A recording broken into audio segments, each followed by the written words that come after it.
The first face-to-face meeting between Prime Minister Mark Carney and U.S. President Donald Trump ended without any major fireworks. Instead, there were signs of mutual respect. Carney says that they had wide-ranging and constructive conversations, which included talks on tariffs. One of the key messages the Prime Minister was there to underscore, however, was Canada's sovereignty. Mr. President, you have said that Canada should become the 51st state. No. Well, I still believe that, but you know, it takes two to tango, right? Well, if I may, as you know from real estate, there are some places that are never for sale. That's true. We're sitting in one right now, you know, Buckingham Palace, that you visited as well. That's true. And having met with the owners of Canada over the course of the campaign last several months, it's not for sale, won't be for sale. But never say never. Never say never. To Canada's sovereignty, the trade war also came up. Trump says there's nothing the Prime Minister can say that could convince him to lift tariffs, but Mark Carney thinks there's a strong case to removing some of them soon. Certainly press the case in a number of areas where we think the tariffs should be lifted. And specifically, I'll give an example with respect to the scourge of fentanyl and the considerable efforts that have been made at our border and behind the border in terms of raids as well. Canada's contribution to this problem, cross-border problem, was always very small, but it's down by over 90% with the efforts. And it is an absolute focus of the government. In other areas, the tariffs are, in our view, not in the interests of American competitiveness and jobs. We have more work to do on making those cases on that. CBC's Erin Collins has been following reaction to today's big meeting.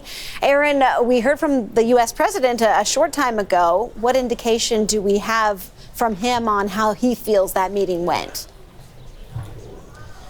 Yeah, Sarah, what a day in D.C., right? Political drama unfolding in real time. And I don't even think we had to wait until the president's statements after this meeting to get a sense of where he was feeling that meeting was going. I mean, the tone of it was just stark right from the beginning. It was polite, it was cordial.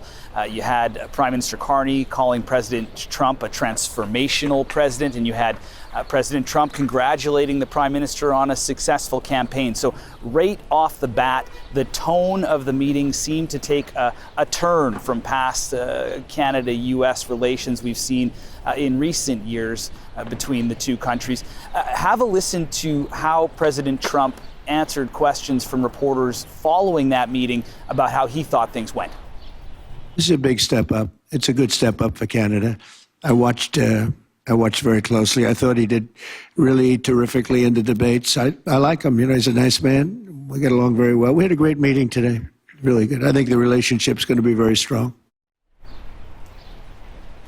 A very strong relationship. That bodes very well, I suppose, for the future of Canada's economy and hopefully for the future of the sovereignty of our country, as there still seems to be some confusion from the president over whether or not Canadians want to join the United States. Yeah, well, Erin, let me pick up on that because it certainly did come up in the Oval Office, Trump referencing the idea of a 51st state during the meeting. Let's talk about how that played out. We've watched it many times, but I'm interested in your thoughts. Yeah. It's on loop, right? And it seems to be one of those pressure points that is very apparent and that the president likes to press. And obviously, I mean, you got to think that Prime Minister Carney had prepped for this question. He knew it was coming. He knew this statement was coming, and he had a good response for it when it did come up. He was sort of threading that needle between being firm and asserting Canadian sovereignty, but also being polite, because the whole idea here is to establish a future relationship for the two as they move forward and try and get these trade negotiations going again. But to just give you a sense of how that went, just have a listen to this. Having met with the owners of Canada over the course of the campaign last several months, it's not for sale, won't be for sale ever. But never say never. Never say never.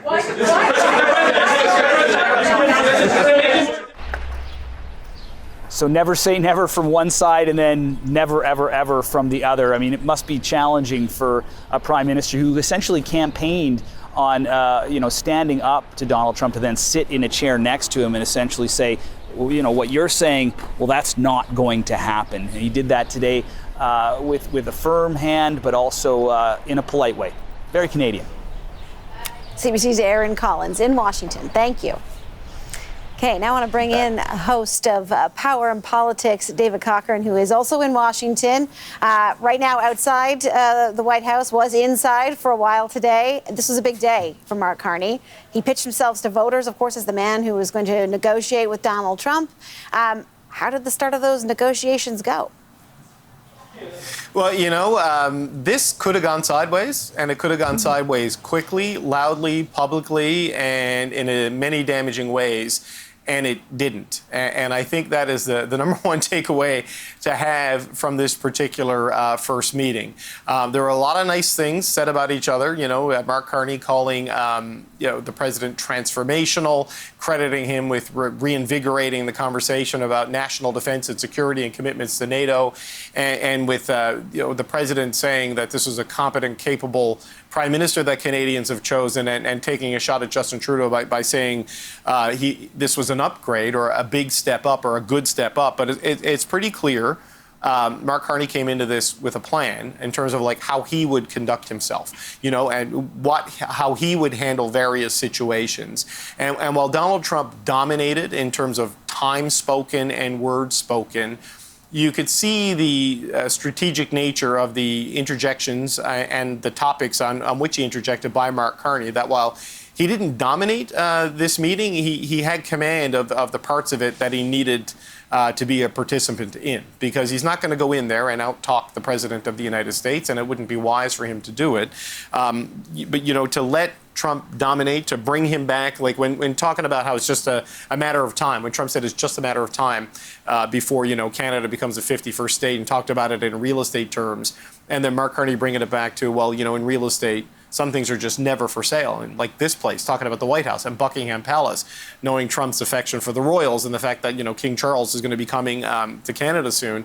And Trump kind of smiled and agreed and said, you're right. And then the never say never thing. So he had a clear plan of how to deal with it.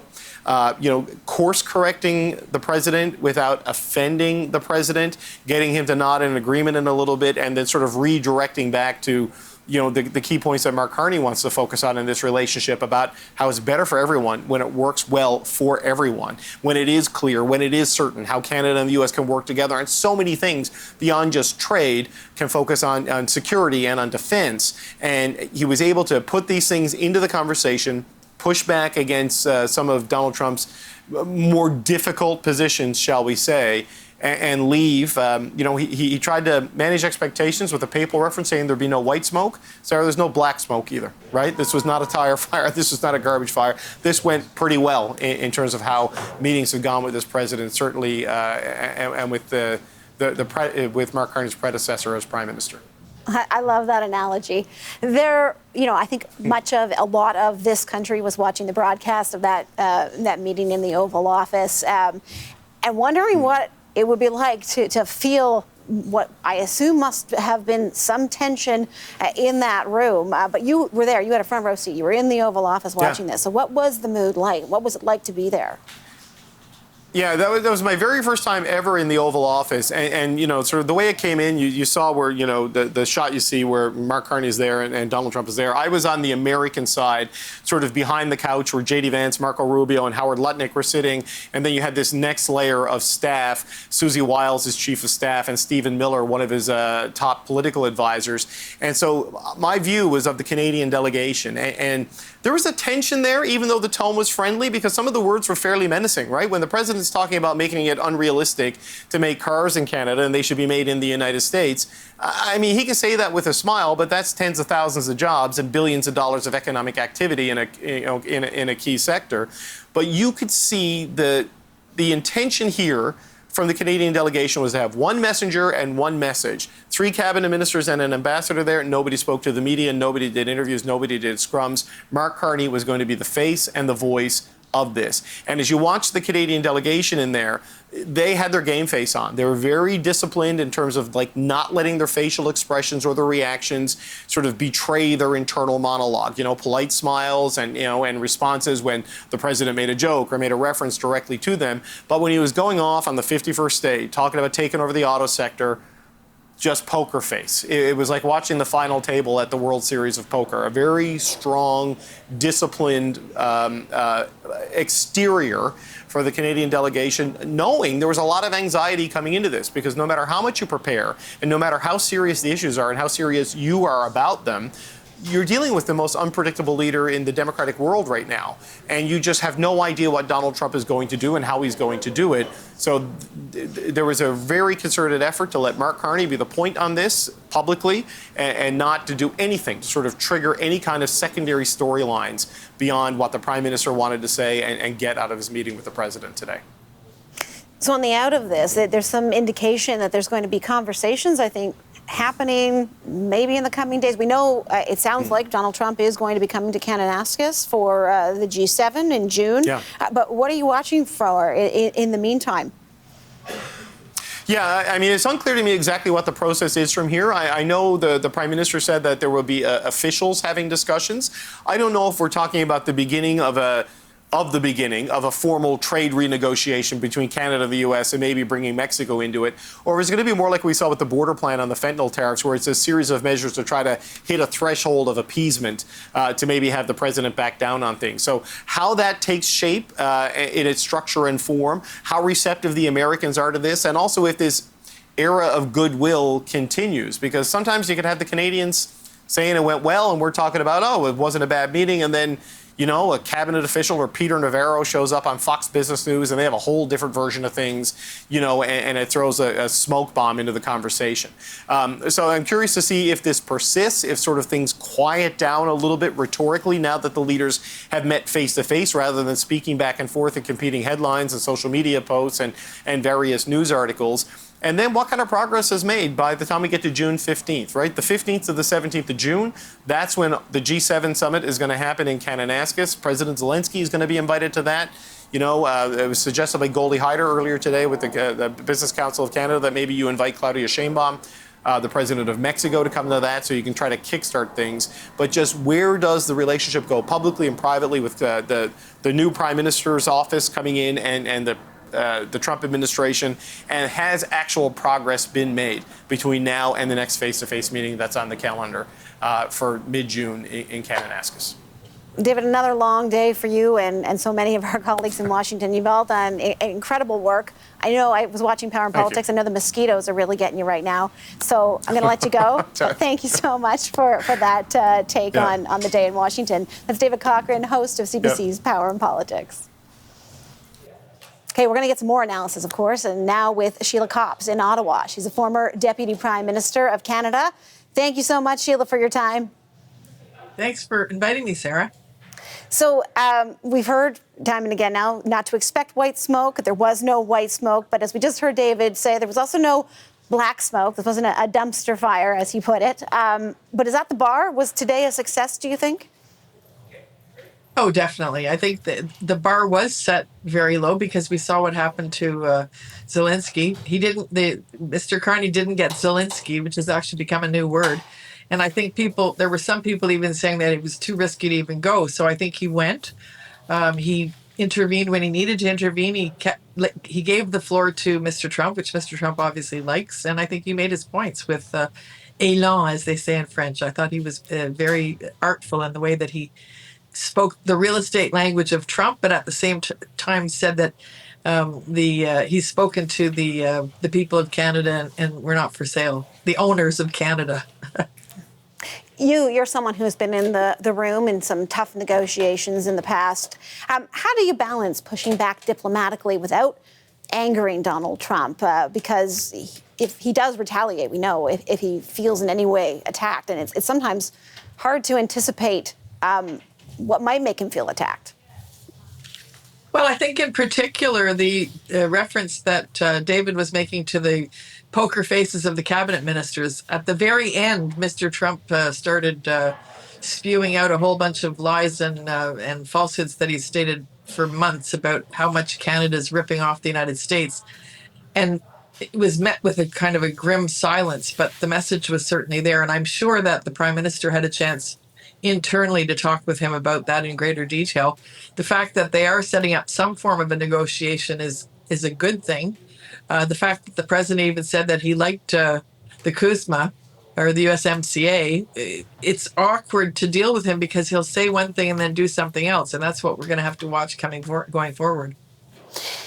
How do you imagine things are behind closed doors? I think Donald Trump, we know he likes the camera, and we know he likes to be the one speaking in front of the cameras. But in those private conversations, is it the same dynamic, do you think, or is it somehow different? I think it's a bit of the same dynamic, but I'm pretty sure that with somebody, he kept referring to the fact that he watched the debate. He thought that Mr. Carney was a fantastic Prime Minister. He was very positive. And I think he actually does have a friendlier relationship with him than he did with Mr. Trudeau. It's pretty obvious. So that might help. Secondly, I don't think that Carney bowed down to him in the way that, for example, the British Prime Minister did when he went there. So I think Trump respects that. He likes the fact, too, that Carney has world connections. If it's not billionaires and millionaires, one thing that Mr. Trump understands is talking to world leaders. And Carney knows all those world leaders, and he is now a world leader. So he gets that respect from Trump that I think, unfortunately, Mr. Trudeau never got from him. Let's talk about the G7. It's coming up in June. From the sounds of it now, Donald Trump is confirming attendance here, but Ukrainian President Volodymyr Zelensky is also set to be there. Of course, you referenced this off the top. There was that blow-up that we saw between Trump and Zelensky in the Oval Office. Could it play negatively for Mark Carney that he has invited the Ukrainian president? Well, Trump has now signed the critical minerals deal with the Ukraine. So I think, if anything, Trump's position has shifted vis-a-vis Putin and the Kremlin. So it may be a point of rassemblement. Don't forget, the last time Trump came to Canada was in La Malbaie. Mr. Trudeau was the leader of that summit, and he left early, left everyone in a stub to go meet with the North Korean president. So who knows what he'll do? I think he needs to send a message to the world that some of this craziness, this domestic craziness in the United States is dampening down, because I think it really is affecting their economy. They've had the worst month in years, and his numbers are the worst that have ever been posted for a president at the 100-day mark. So he's going to have to be a little bit nicer to everybody, I think. We'll be watching what happens in Kananaskis. Former Deputy Prime Minister of Canada, Sheila Copps, thank you so much. Thanks again for inviting me, Sarah.